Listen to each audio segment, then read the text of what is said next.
Okay, let's take a comfortable seat. I will try to remain as undistracted as possible. The kittens have been playing for almost 2 hours in the other room, so my hope is that they settle down. Of course, they're attacking the curtains right now, so we'll see. They're actually attacking each other on either side of the curtain. One of them looks like a ghost wearing a curtain, and the other one is attacking. So we shall see. Okay, please rest your hands in your lap and close your eyes.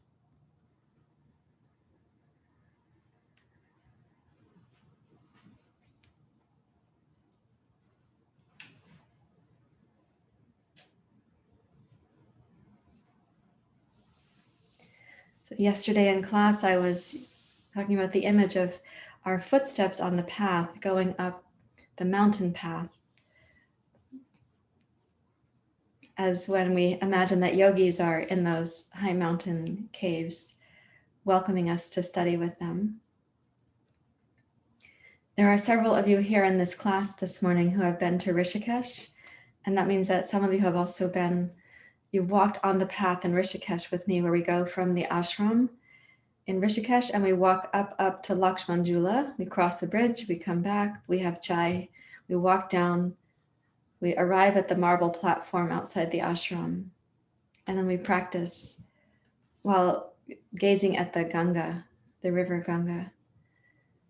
We've done this walk in the early morning where it's dark when you begin and the sun starts to rise during our yoga practice.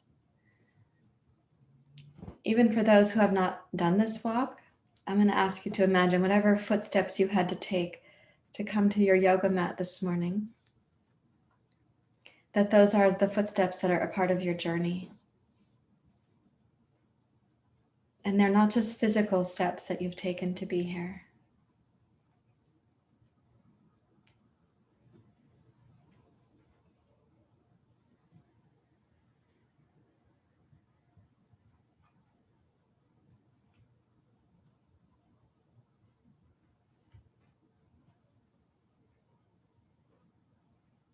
So allow yourself to feel whatever gets evoked from that reflection as you're arriving in your seat. Set your posture to reflect the respect you have for making this time, your respect for the community that comes together to practice, and for the tradition itself that is available to us this morning.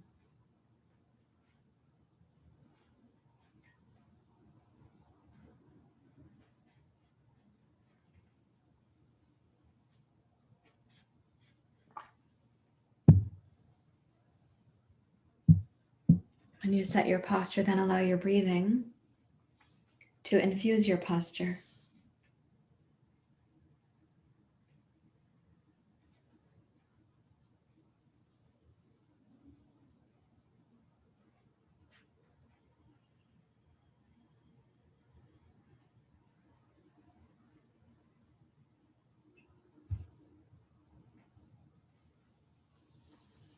And then please bring your hands together at your heart. We will have pranayama for this practice just after chanting. So sensing your breath now, how it's been, and also your capacity for the breath in the chant. And we'll chant Sahana Vavatu today. So let's begin. Om Sahana Vavatu Sahanao Bhunaktu Savidyang Karavavahai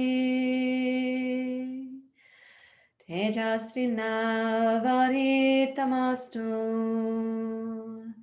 Ma Vidveshavahi. Om Sahana Vavatu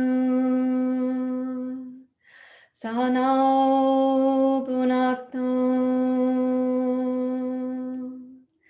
Savidyang Karavavai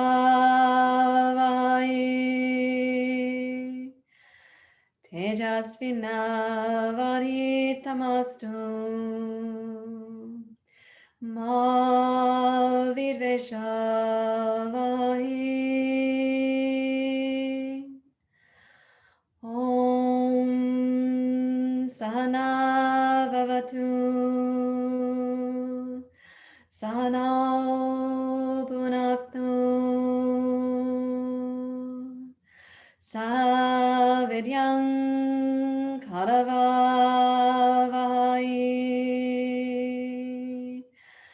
Tejasvinavaditamastu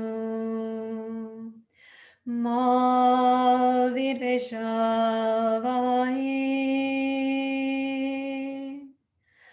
Om Shanti Shanti Shanti. Hari Om.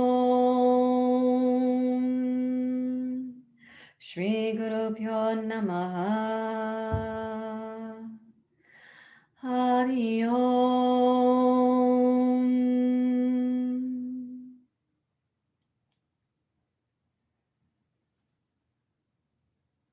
You may bow your head to your heart. Release your hands. And while sitting quietly, we're going to go to this is called hasta vinyasa. It means that you're using the hands and arms in a flowing pattern to help elicit the breath. So this is called pranayama with hasta vinyasa. So interlace your fingers, please. Press down with the heels of your hands and roll your shoulders back. Lift the base of your skull so your head is in a kind of Jalandhara Bandha position. And then beginning with your ujjayi inhale, raise your arms slowly at the pace of your breath.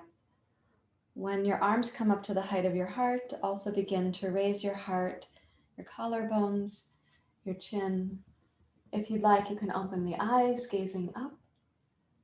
And then exhale, bring your hands down behind your head so the pinkies are at the base of your skull and you arrive in Jalandhara Bandha. Inhale, both elbows forward and up.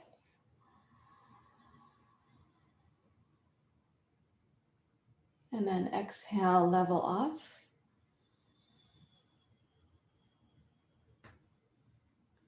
Inhale to go up.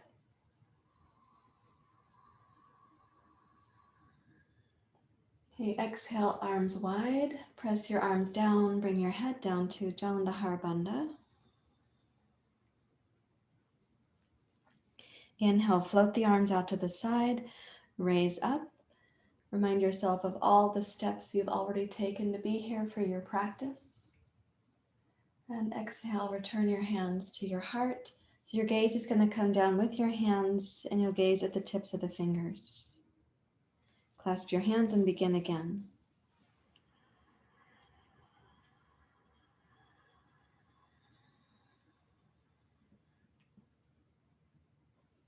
Exhale at your pace, of course. This time we'll add the twist, so level your head. Inhale, left elbow forward, right elbow up. Exhale to center. Other side.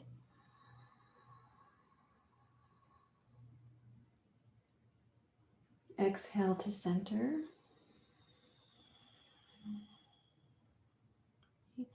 Inhale to go up.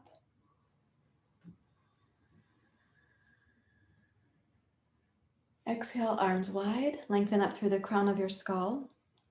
And lift the base of your skull then as you come into Jalandhara Bandha. And once more, turn your palms out. Inhale to go up. All the footsteps you've taken, not just today. Exhale, hands down to your heart.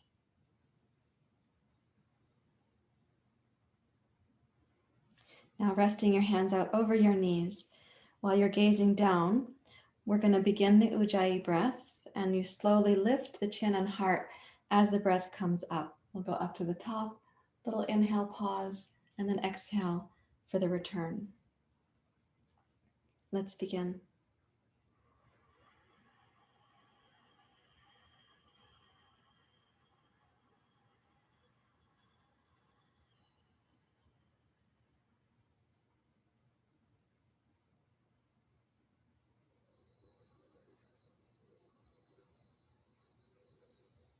your inward gaze and the exhale pathway, they're going to pass each other. And then you continue at your own pace.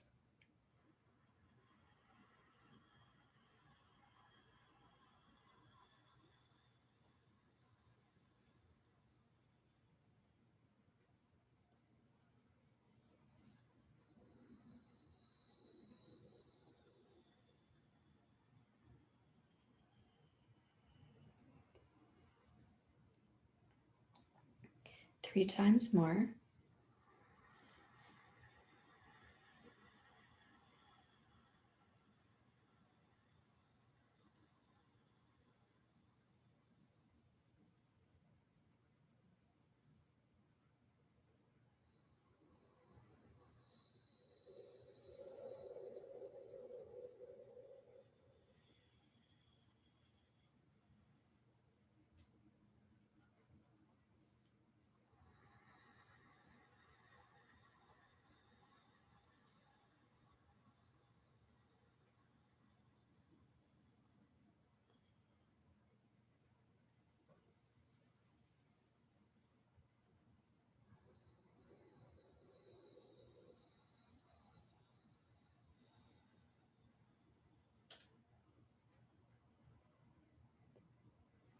Then complete your last round. And when you complete, then rest your hands in your lap and sit quietly, just noticing the beautiful echo of what comes through you.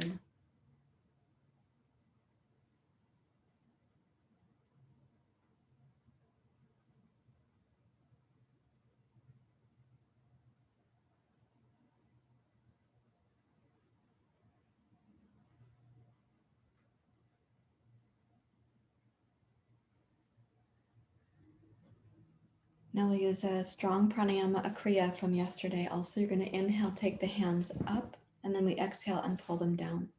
And this is like two fists, and then the hands are open when you're going up. And it's a strong, brisk movement through the nose. Inhale, exhale through the nose. Okay, let's begin.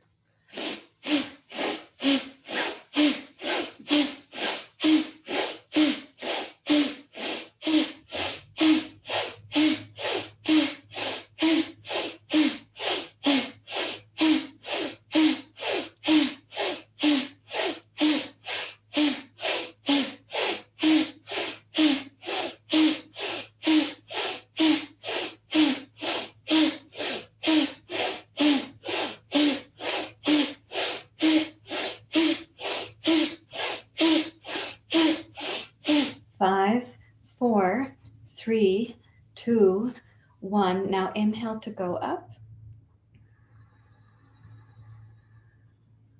Hold the breath for a moment. And exhale to come down. Exhale completely. Rest your hands in your lap. And deeply relax the belly.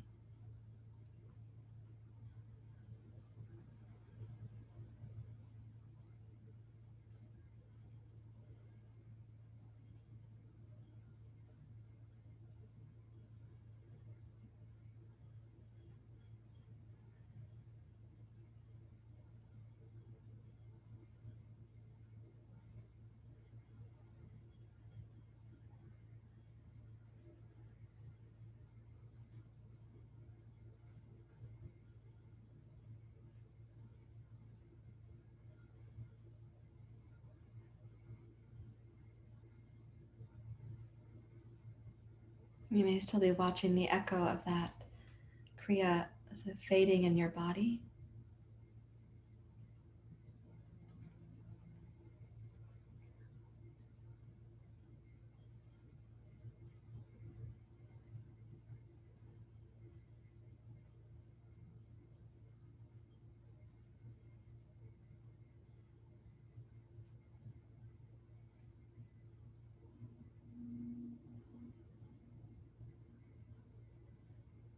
Please place your hands on your shoulders. Also a kriya with a strong exhale out through the nose. Let's begin side to side.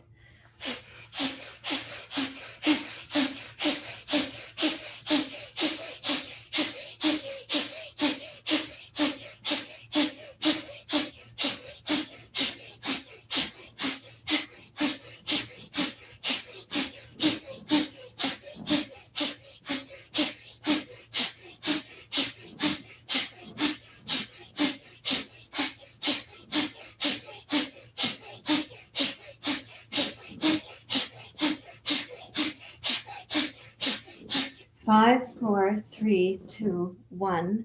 Come to center. Inhale, lower, middle, upper. Inhale to the top of the breath. Suspend the inhale.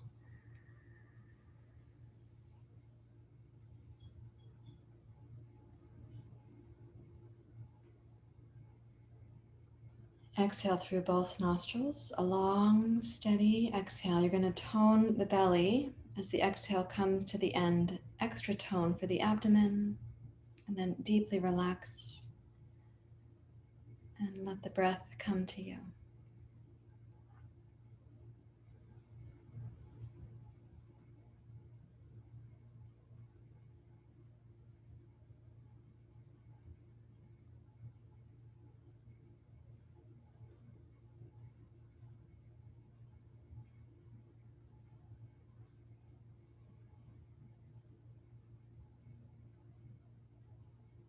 Now I'd like you to observe what happens for you when we go from a quieter pranayama, the ujjayi, to these two kriyas, and now we're going to go to Nadi Shodhana.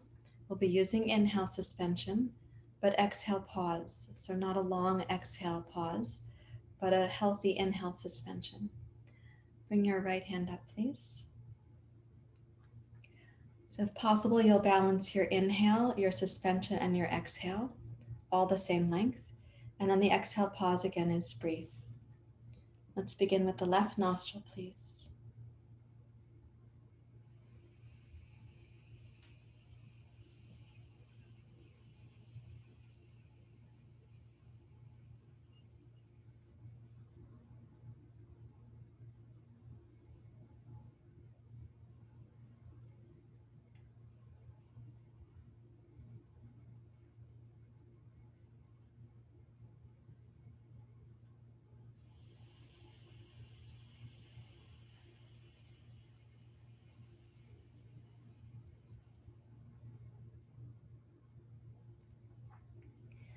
Your dedication to balancing inhale, suspension, and exhale is a quality we would call viveka. It's discernment, discrimination, paying close attention to bring the experience of sattva, that is evenness or balance.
You can complete with your next exhale through the left nostril.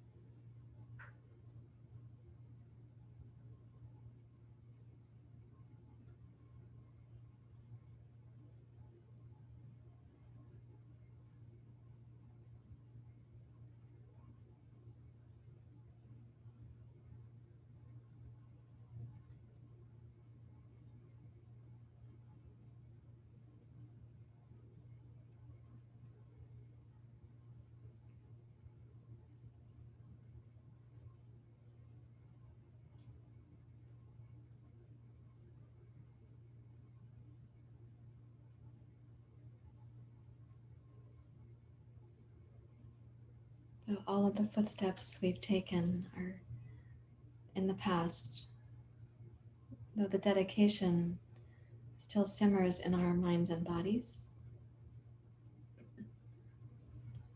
the breath you were just practicing is now in the past, but it has delivered you to this present moment, and this present moment,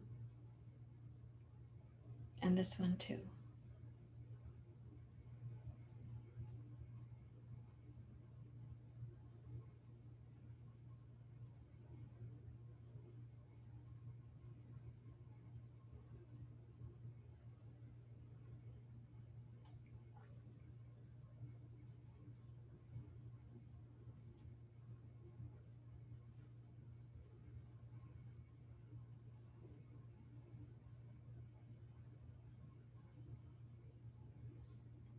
We're going to transition to standing, and I'm going to ask you to have a yoga strap this morning. And ideally that strap is something you can put a loop into.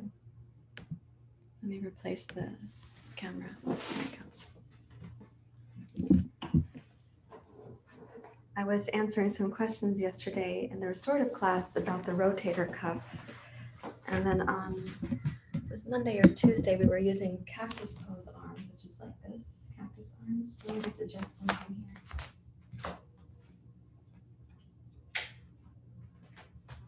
So in the Cactus Pose arms, what we're looking at there is how we tip the hands backwards using the shoulder blades.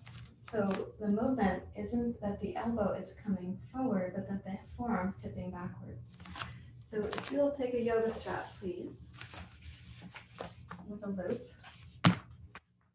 What you're going to prepare is the strap that you can use so that if you put your arms in Cactus Pose, your hands and forearms are going to they're going to be parallel, something like this. So I can see for myself that like a crooked scarecrow. Yeah, I'm going to go like this. Okay, so that the forearms are going to end up being parallel to each other, right? So that hands won't be in too close to the head and they're not out too far. So let's try this on here. Hopefully the strap is behind your head, that you have that much flexibility. And when you place the arms, bring your elbows to shoulder height. Press your hands and wrists out against the strap. And then tip your shoulder blades into your heart. And just notice for yourself how much you can tip the forearms backwards or how little you can do. When you're pressing out against the strap, that's to give you what we call a closed chain experience. So let's keep the strap as a support. And as you start to raise the arms up, allow your shoulder blades to go with you. And then exhale and glide down. So you're not gluing your shoulder blades onto your upper back. They have the capacity to glide. Tip the forearms back. So the shoulder blades are going to hug into the back of your heart. Should help you to open the chest and throat a little bit more. And then inhale to go up with the arms still wide. I can see my shoulder imbalance is showing up there. That's good for me to see it. And then lay the arms back to the best of your ability. Doesn't have to go that far for it to be effective.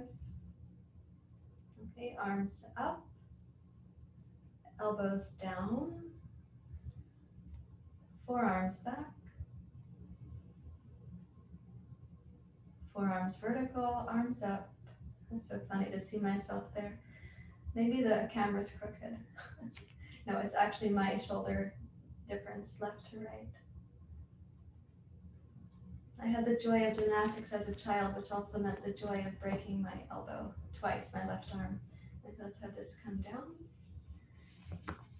All right, so keeping that in mind, please put your strap aside. And also keeping in mind how that was, like what kind of range of motion you have or don't have, or the differences, like I have my own differences. I'm sure you all have your own life experiences. So please join your hands together and come to your ujjayi breath. Let's put the footprints on the mat.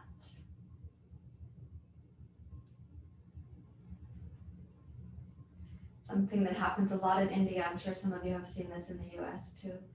You walk up to the temple or the practice space, and there's flip-flops everywhere. And you can see how well worn the flip-flops are, the sandals. When we were children, we liked to put our feet into the larger flip-flops or the sandals, the shoes of the adults. So right now when you stand barefoot, press into the floor and imagine the impression you would be making in your sandals. And someday somebody else will walk up to those sandals, a young person, maybe discovering the path of yoga, and they might step into your sandals and say, oh, these sandals they belong to a yogi. Let's inhale the hands down, go wide and up. Chair pose. Use the ujjayi breath, please. Inhale, rise. Little bit of a standing back bend. Exhale, uttanasana.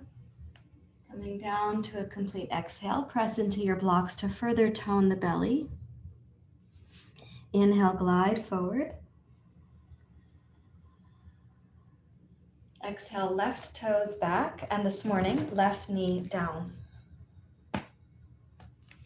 Inhale, rise, anjaneyasana.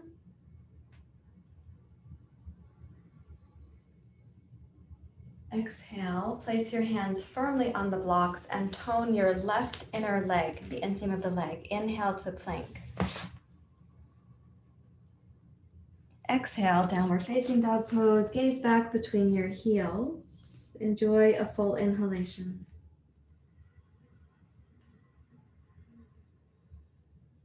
Exhale, left foot forward and right knee down. Inhale, glide up.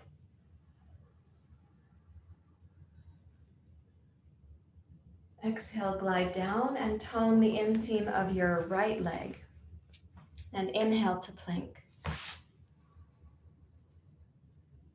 Exhale, downward facing dog pose. Gaze back between your heels as you inhale.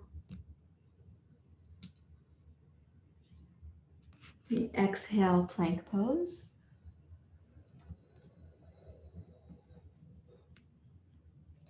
Inhale, downward facing dog pose. Press your hands firmly down. Squeeze your triceps in, shoulder blades wide.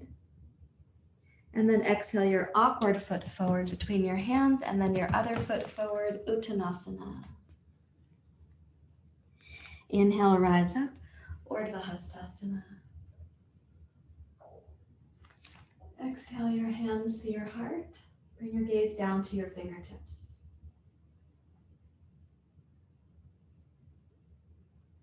Remember your footprints.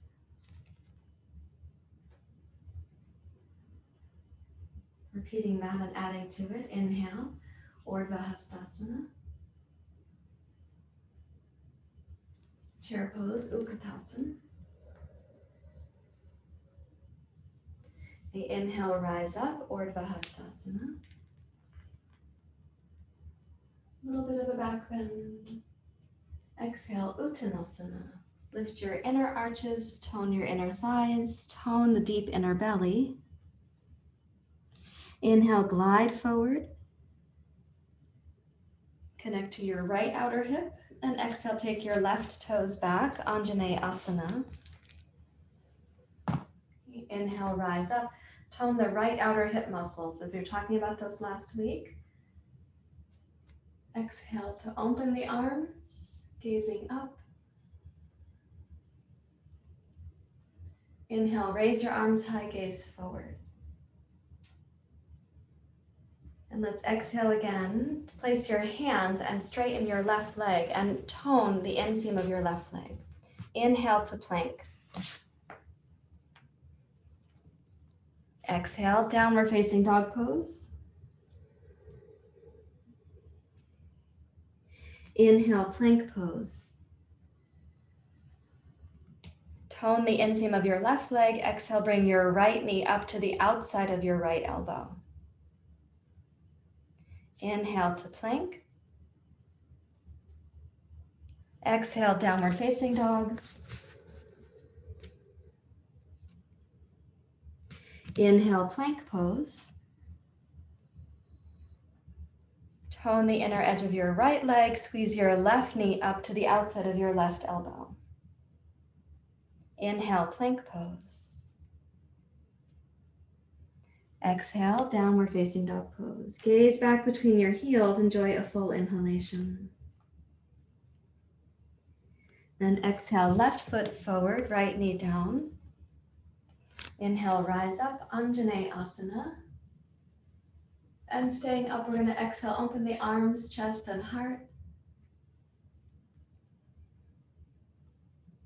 Inhale, raise your arms, gaze forward, please. Exhale. Now you're going to place the hands firmly again, straighten your right leg, tone the inseam of your right leg. Step back, plank pose, inhale. Exhale, downward facing dog pose. Inhale, roll forward to plank. Emphasize your left leg. And exhale, right knee to the outside of your elbow. Inhale, plank. Exhale, left knee forward. Inhale, plank. And exhale, reach back, downward facing dog pose. Enjoy a full inhalation.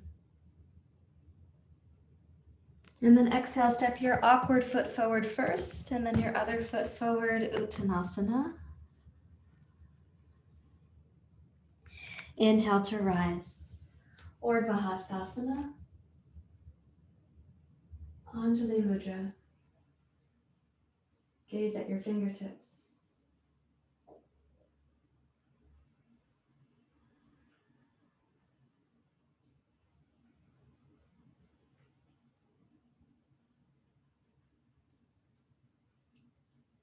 And we're going to make a slight variation. So inhale, energize your footprints, come to your ujjayi breath. Exhale, Uttanasana. Now inhale, rise up, lift your left knee. So tone the right outer butt, those muscles we were talking about last week. And then exhale and step back like airplane pose. So your left toes will find the floor. Inhale, crescent. Exhale, airplane pose. Inhale, step forward, raise your left knee. Tone the right outer hip, good. And exhale, chair pose. Inhale, rise up, raise your right knee. Exhale, glide back, airplane pose. Nice. Inhale, crescent.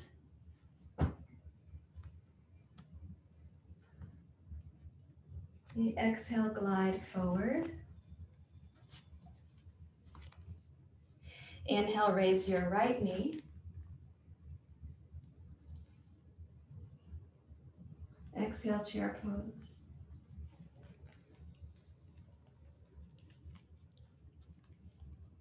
Inhale, rise up. And Uttanasana.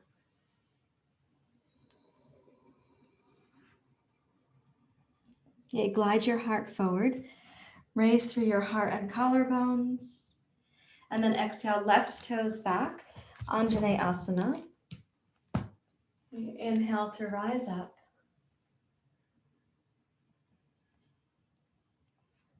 This time, exhale, come forward and down and put the two blocks on the inside of your right foot. Scooch it to the right side of your mat.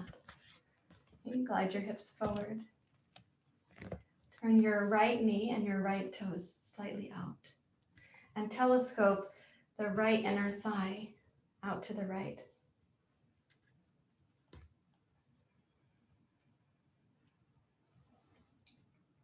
So when the hips come forward like this in Anjaneyasana, even though we have the right leg out to the side, I want you to keep the pelvis facing forward.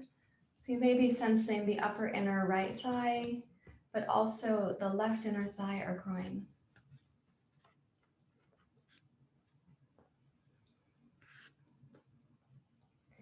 Okay, now press down into your right foot and both hands and strengthen your left leg, watching out for kittens. Exhale, pick up your right knee to be at the outside of your right elbow. Put your toes on the cat's head. And then step back, plank pose. And then downward facing dog pose. And I'd recommend that you scoot your blocks so that they are again shoulder width apart. Let's take a deep breath in. And then exhale, left foot forward, anjaneyasana. Okay, inhale, rise up. So notice your right hip flexors. Exhale, descend. Keep the left outer hip toned. Those are the deep six muscles from last week. Walk the block in so you can change your foot and your hand and point the left knee and toes out to your left. Raise your chest and heart up here. So when you're lengthening the left inner thigh like a telescope, it's not that you're taking your pelvis off to the left. Try to keep your hips centered. Yeah.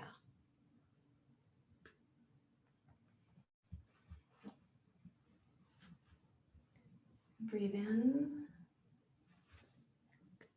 And then making your hands firm on the two blocks. You press into your left big toe and straighten your right leg. Good, and then pick up your left foot so your left knee is already there.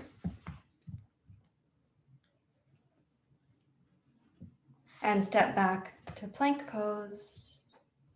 And then to downward facing dog pose. Good, inhale.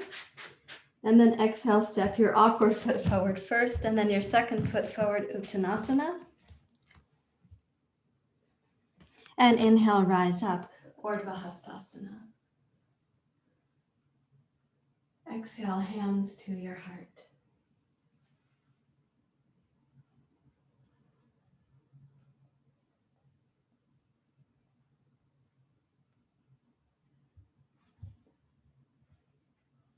Okay, now one more variation. So inhale, raise your arms high. Exhale, chair pose. Press into your left heel, inhale, rise up with your right leg. Cross your ankle to your knee, exhale, sit down, chair pose. Kind of like a variation on nataraj, the statue, the Shiva statue, and chair pose and pigeon pose. Lengthen out from your right hip to your right knee. You have to keep the left outer hip toned, and it's really specific at those deep six muscles. And then you add your abductors to that, and you add a cat. Rise up, please. Raise your right knee up to your chest, and then take it back to airplane pose. So the right toes will find the floor behind you, airplane. Inhale, crescent lunge, rising up. And let's exhale, descend. Lightly touch the two blocks. Inhale, step backwards, downward dog pose.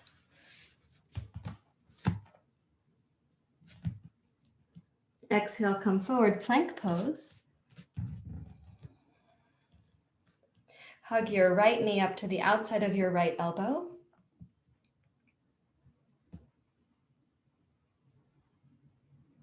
And then stepping back, plank pose. Downward facing dog pose. And now let's bring the right foot forward, left foot forward, uttanasana. Inhale, rise up, urdhva hastasana. Second side of the sequence, exhale, bend your knees, chair pose. Inhale, rise, raise your left knee up this time. Cross your ankle and sit down.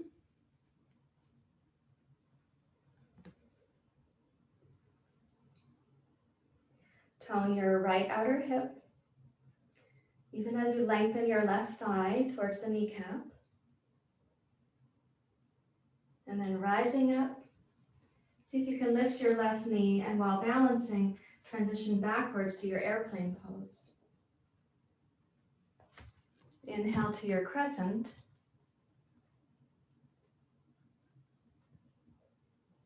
Exhale, descend. We'll inhale to downward dog pose. Take a deep breath. Exhale, plank pose.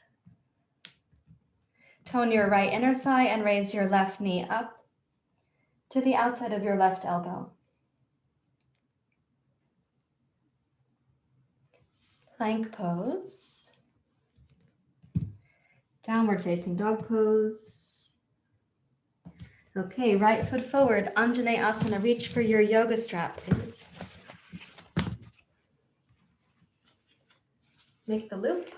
Inhale, arms up and into your cactus position. So here, I'd like us now to tip the forearms backwards, and that's going to add to the crescent shape of your anjaneyasana.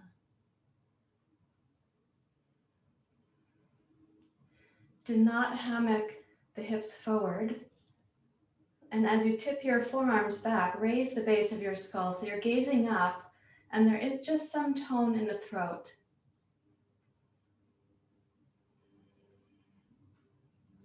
And then inhale, straighten your arms. I know they're wider because you've got a strap. And exhale, up and over. Let's see if you can handle this. Place your hands on your blocks. Step backwards. And then left foot forward. Touch your right knee down. Inhale, rise up. Bend the elbows. Yeah, there you go. So check to the best of your ability that your elbows are level. And as you're rising up through your heart, lift the low belly, tip the forearms backwards. Use your shoulder blades on the back of your heart. And then glide to straight arms if you're able to.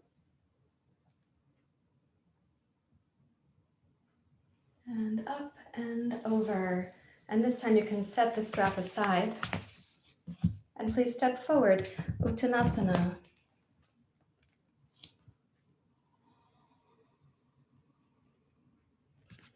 Inhale, rise up, Urdhva. Exhale, hands down to the heart. Bring your gaze to your fingertips. Imagine your footprints in your sandals.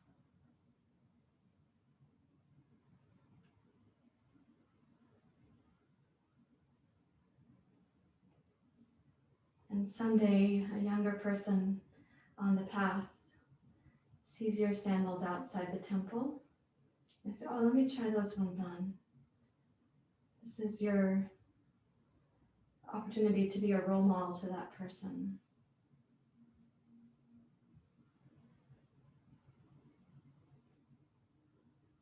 What steps would you want them to take?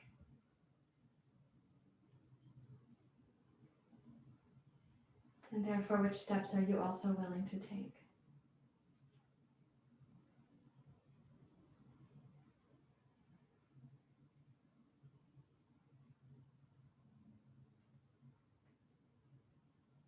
Please release both hands.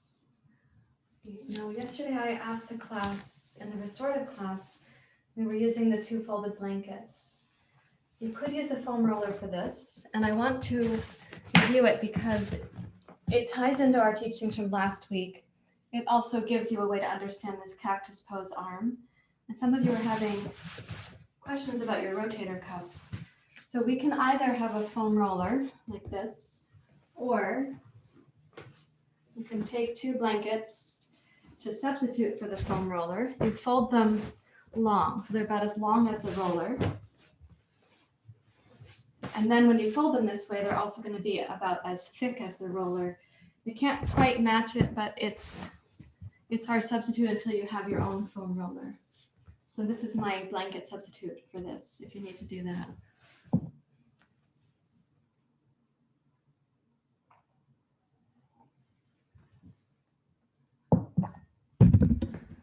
Okay, so please watch somewhat closely. I'm going to use the roller because I have one, and I'll use the block. I'm going to recommend you also have a block. So the first thing is when you lie on your back here, you place your shoulder blades on the center of the roller. You check that the block for your head is a good height for you to be at. Should be about the same height as your heart. Then you're going to lie on your side, and I'm going to ask you to put the other block between your knees. And when you're lying on your side here, we're going to bring the right arm down to the floor. So most arms, I think, will come to the floor like this. But the next action, I had a good question about this in the restorative class yesterday.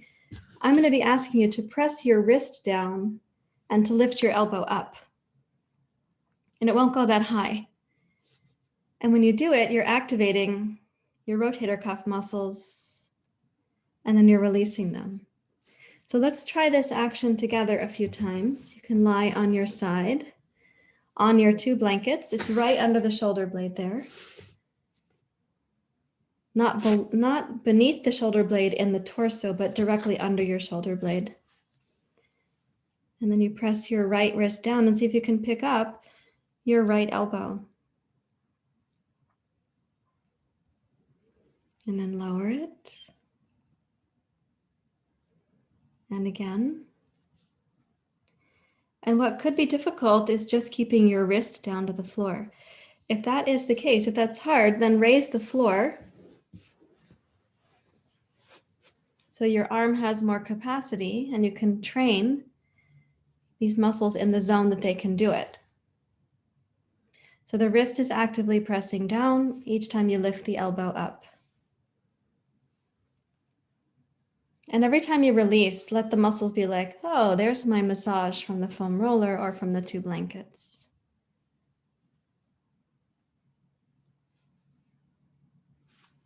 Okay, try that one more time.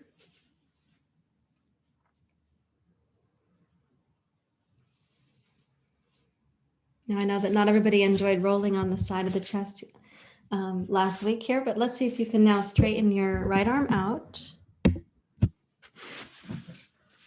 and raise your left arm up and open to your left.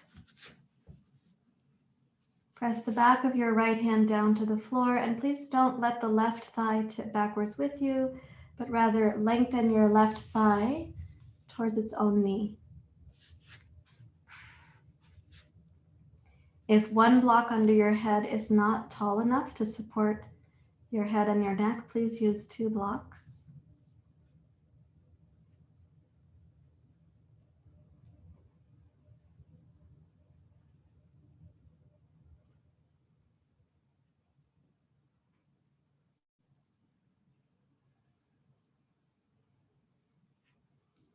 And then raise this up, and let's roll to the other side. So when you roll, you can come onto your back. Again, if one block doesn't feel tall enough, you can put 2 blocks, and you can start with 2 blocks on the flat setting if you just need to make a slight adjustment to what you're doing. Now roll over to your left side. And again, you want to make sure that you can have your left forearm on the floor or on a blanket. And press the back of your left wrist down against the floor. Raise your left elbow up. It might not go that far. And then you lower it down and let the muscles rest onto the foam roller so there's a little massage. And then press the back of your wrist down and float your left elbow up. And lower it down. Let's do that about 4 times more, please.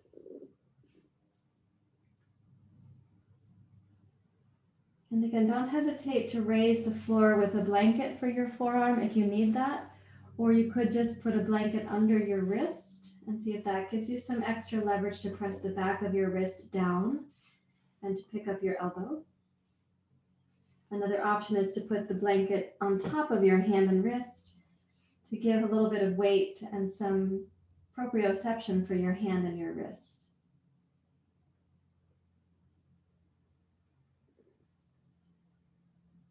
Let's do it one more time.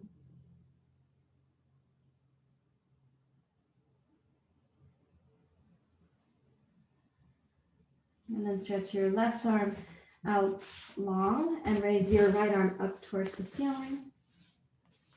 Lengthen through your right thigh so it's not going to twist with you. I'd like you to twist from inside the belly, the sideways, lower back, mid back, and then mostly your upper back. Press the back of your left hand down against the floor.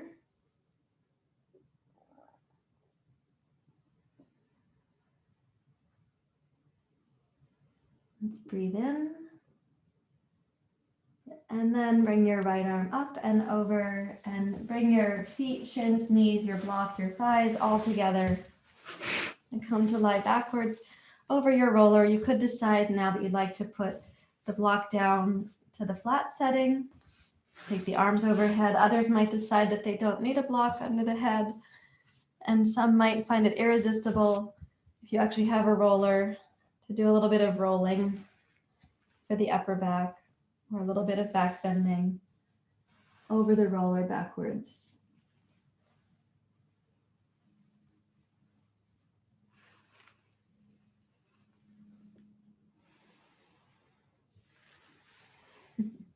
And then what you can do is roll yourself up to sitting. I trust you have the abdominal strength for that. You've been using your abs in class today. Let's spin about like you're breakdancing, because I know you do that. And you can put one blanket. One is going to be for the feet like this. So you can give your feet a little foot cozy. And then lie back and have the other blanket is going to be for your eyes and your ears. Okay, so we take the blanket. It's called Pratyahara blanket. And we place it over the eyes like an eye pillow and over the ears like a little earmuffs. And rest your arms where they're most comfortable for you, or hands perhaps on your belly or your heart.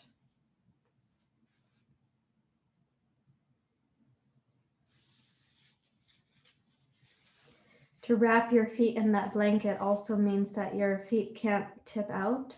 Like if you normally have a big rotation from one psoas or the other, this will be more neutral for your femurs in your hip joints.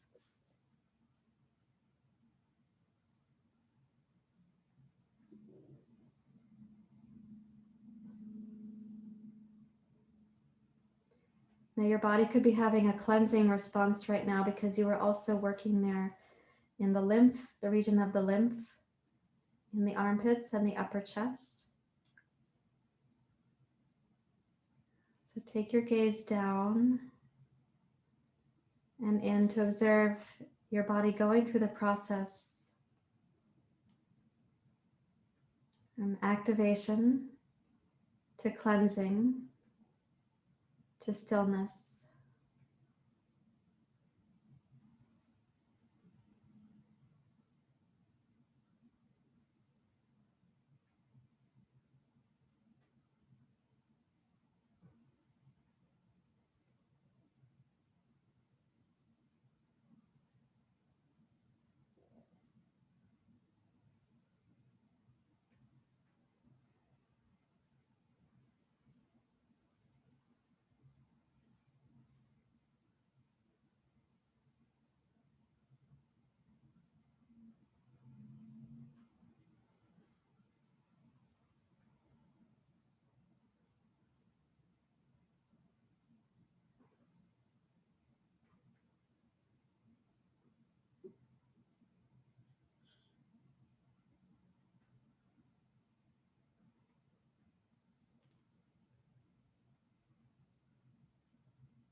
Keeping your gaze down and in is helpful for the mind.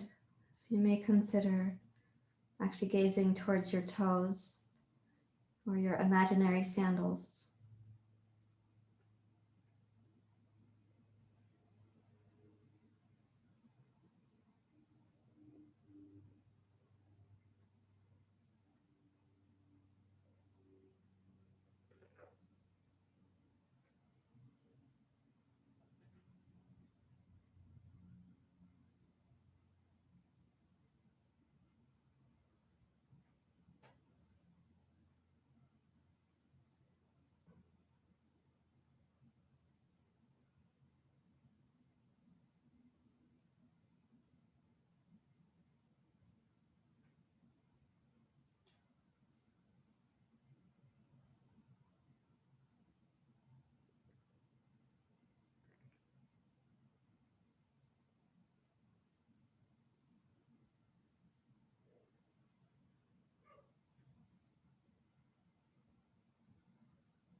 While you're resting in Shavasana, welcome your mind to be really still. If necessary, gazing towards the toes or your imaginary sandals.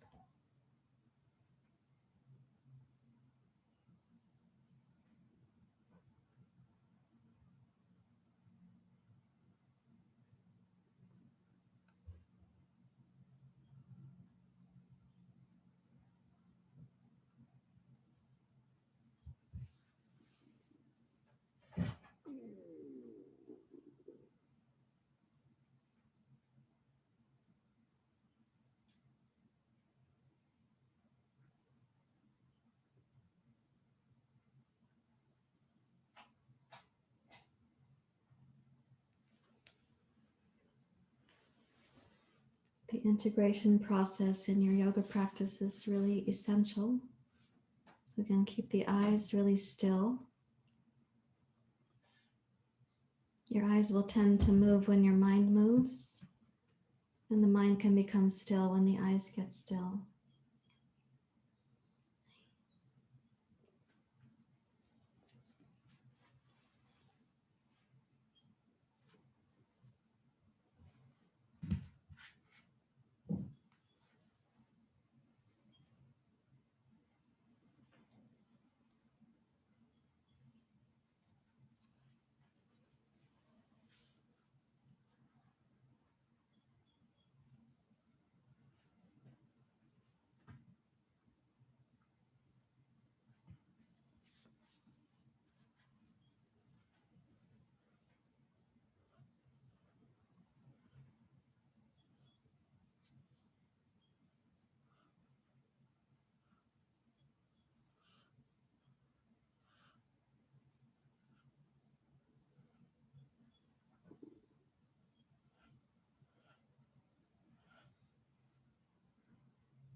Allow the mind and the eyes to remain still together.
Over the next minute or so, you can reach up and remove the blanket from the eyes and the ears and remain still, noticing the absence of the blanket.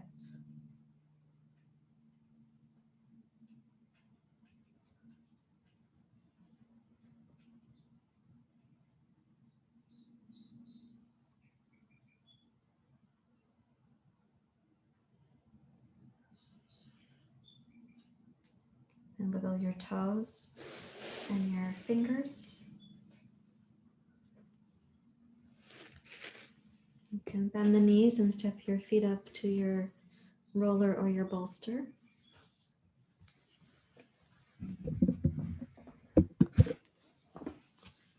Roll down to your side.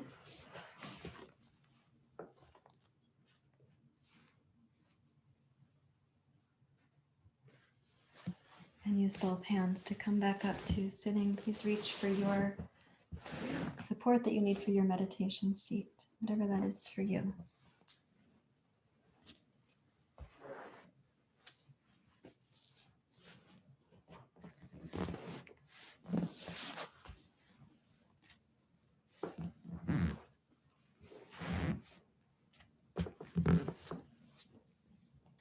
When you come to your seat, we will do a brief pranayama and then sit quietly. Hopefully we're going to be basking and mental quiet.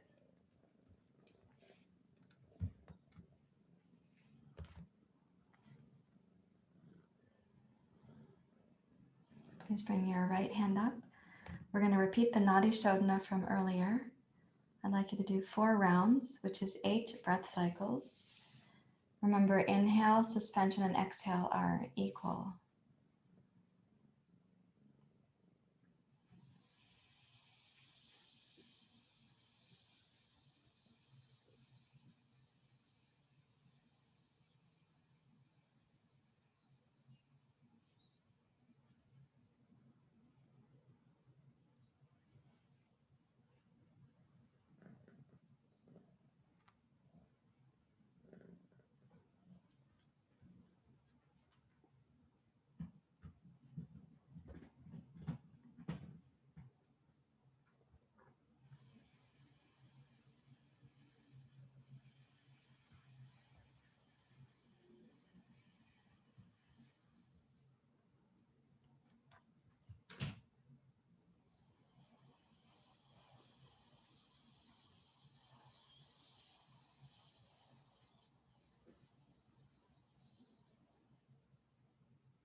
When you complete 4 rounds, 8 breath cycles, then you can rest. Just be in the simplicity.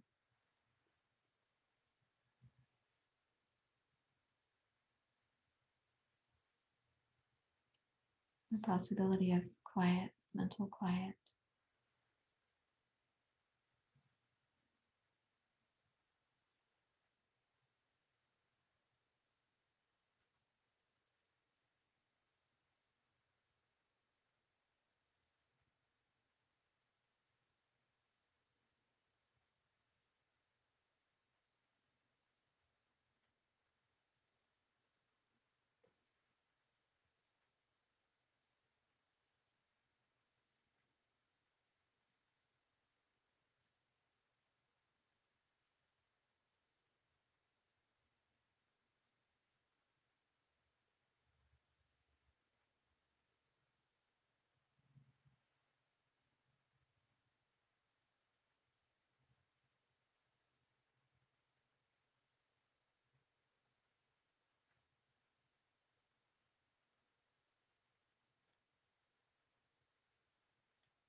Try to keep your eyes relatively still. It will encourage the mind to be more still.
And the eyes quiet and still, and a little lift at the base of the skull.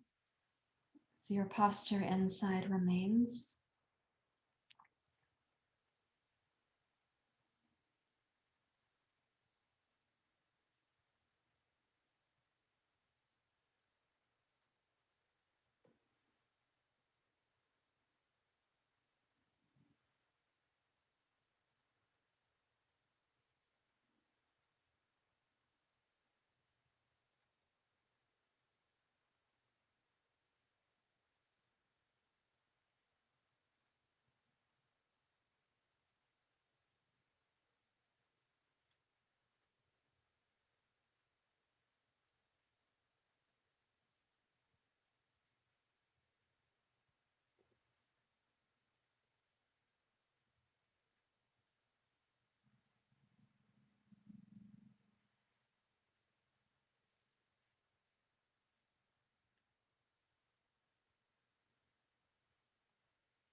And please join your hands together at your heart.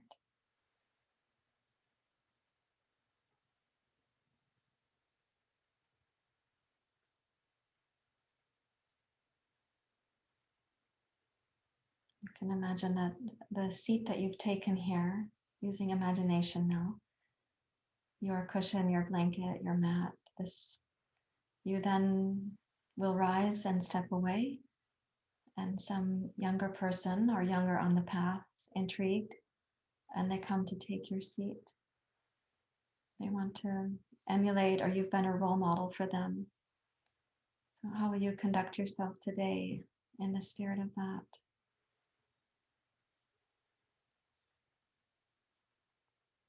Loka samasta sukhino bhavantu. Loka samasta sukhino bhavantu.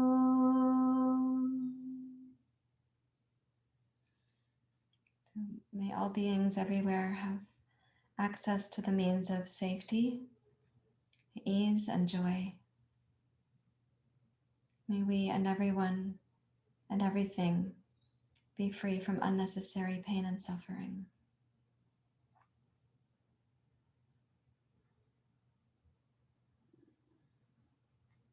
Thank you very much, everyone. Namaste.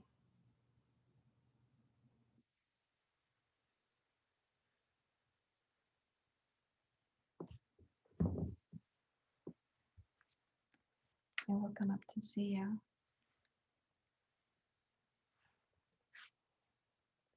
I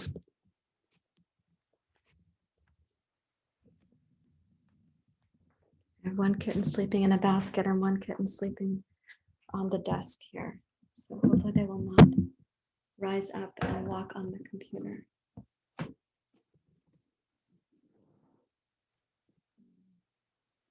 Let me switch my camera so you can see better.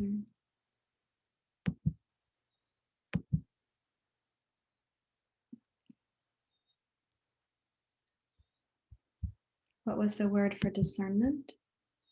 It's viveka. It actually, you translate viveka into the word discrimination, but I think discernment is a good, healthy synonym for what is intended by this word. And here in our culture, the word discrimination isn't really, it's not recommended to be living in discrimination against, is how people mostly hear it. So I like the word discernment as an option there.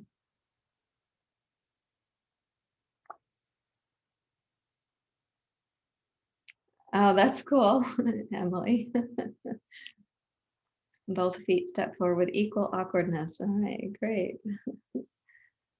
And thank you, Peggy, for your note also. It's nice to see that. I'm also grateful to have time with you. Sarahjoy, Yeah. I have two questions, if two questions is allowed. Sure. Okay. One is in the practice, I think it was yesterday, we were laying on the floor face down and then switching the arms with one extending behind and then eventually with the elbow coming up behind. And I had an interesting sensation happen with that. And just like right kind of in here, I ended up with a throbbing sensation that was pretty intense for about a minute and then kind of mild for about 20 minutes after that. And then it dissipated and there's no pain there or anything, but I just wondered if you might have any insight as to what was going on there. And again, where was the sensation, the throbbing sensation? Kind of like on the side of the rib cage, just below the armpit, like maybe 2 inches or 3 inches below the armpit. Mm-hmm. Did you feel your heartbeat there when you say throbbing? It was, I don't think it was my heartbeat. It could have been, but it felt more like at first I thought, oh, did I pull a muscle or something? But I never felt a pop or snap or anything, and it's not sore anymore. I mean, maybe it was just my heartbeat, but it definitely felt more prominent than I probably ever would have felt my heartbeat in my body. Yeah, I meant in addition to this sensation, did the throb have anything that would feel like a heartbeat to you? So what I'm hearing is not particularly, but the sensation of that perhaps there is something that we were going overhead like this for those who weren't there. We were doing a cross crawl in Salambhasana, and then we were turning like this and coming down. So in this rotation, you have to use the outer shoulder blade. It has to be given permission for that from the rhomboids, but you're taking your arm like this. So you're having this competing process between certain muscles and you're rotating your head. So the musculoskeletal conversation that's competing right there, you may have had a limitation in a different muscle and this one had to act, or this is a limitation and it had some kind of release of the tension conversation between this muscle and other muscles here, or this muscle group right here. You're also very close to a neural plexus where like the lymph is in here, but there's a couple places where you touch and there's actually a little trigger point kind of thing, like a great sensitivity. And so if you ever see a massage therapist and they put their thumb in a certain spot, and you're like, oh, wow, how did you know I was tense there? It's a very common trigger point. So they're not that impressive if they, to me, if they touch me in the most common trigger points, I don't feel like, oh, you're so amazing. You've discovered something about me. I think, oh yeah, that's the common trigger point. So you could have been touching something like that, which is, it's really at the infraspinatus medius and the teres minor here, behind the shoulder blade, and then that wraps into here at the side of the chest. The muscle does not have an attachment on the side of the chest right here, but if you put your fingers, there's another trigger point right there underneath. Like, oh yeah, that's tender. Right? And you move the arm about, it's like, wow, okay, there's a lot connected in just doing that. Mm-hmm. Are you getting a sense of that? Yeah, I wondered if it could have been some sort of release of some form or fashion. I'd never experienced that before in practice. So it's like, that's fascinating. Yeah, it might be worth to have your rolled yoga mat to try some of the foam rolling that you learned last week in your training, but to do your yoga mat because that's what you have as your primary tool.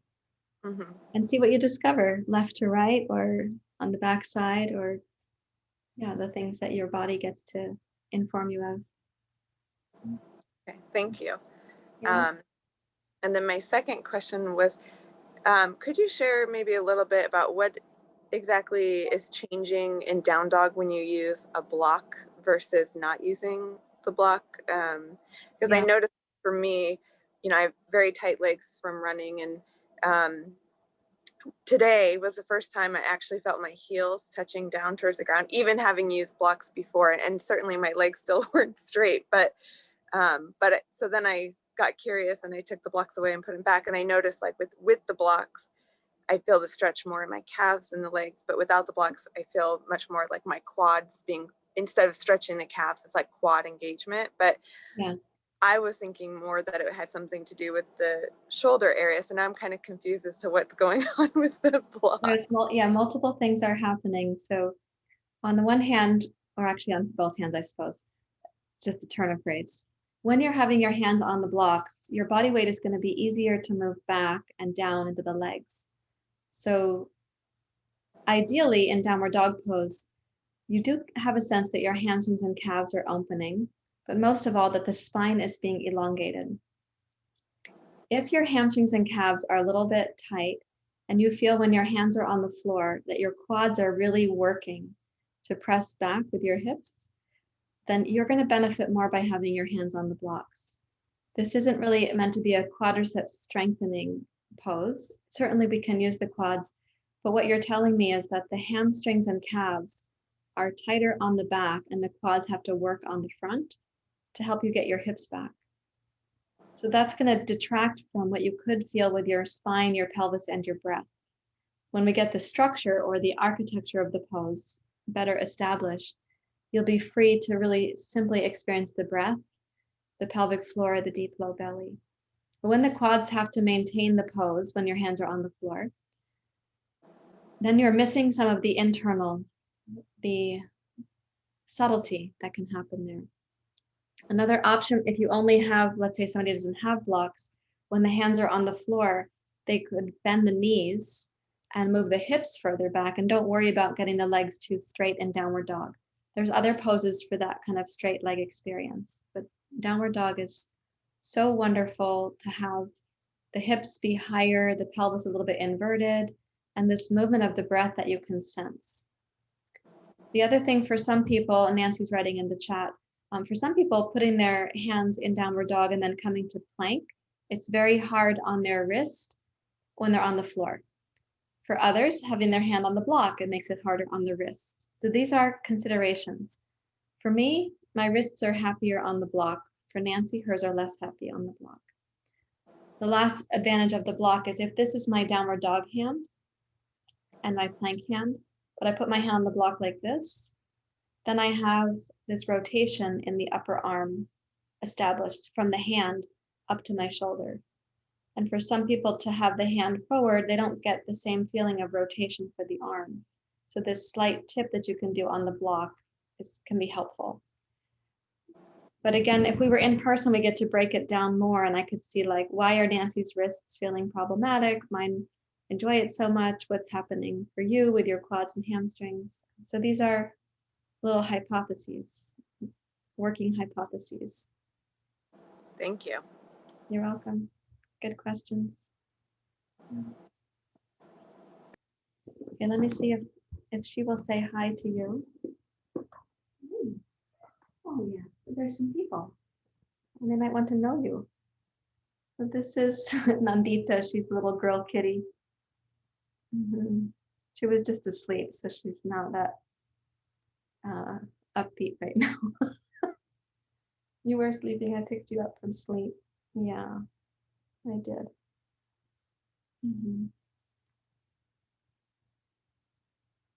She looks very innocent right now, but she was tearing a cotton mouse to pieces yesterday. I was like, whoa, you have a very complex personality. How old are the kittens now? Well, they were born on August 24th, so can you help me with the math? Not so. About 5 months. Okay, 5 months. Yeah. So yeah, it's definitely growing.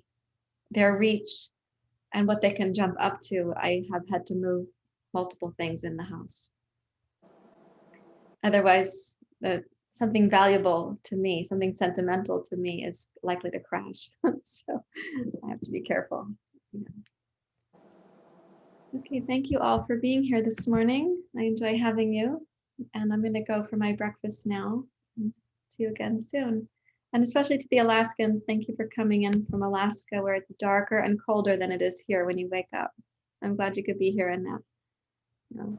Thank you. Thank you.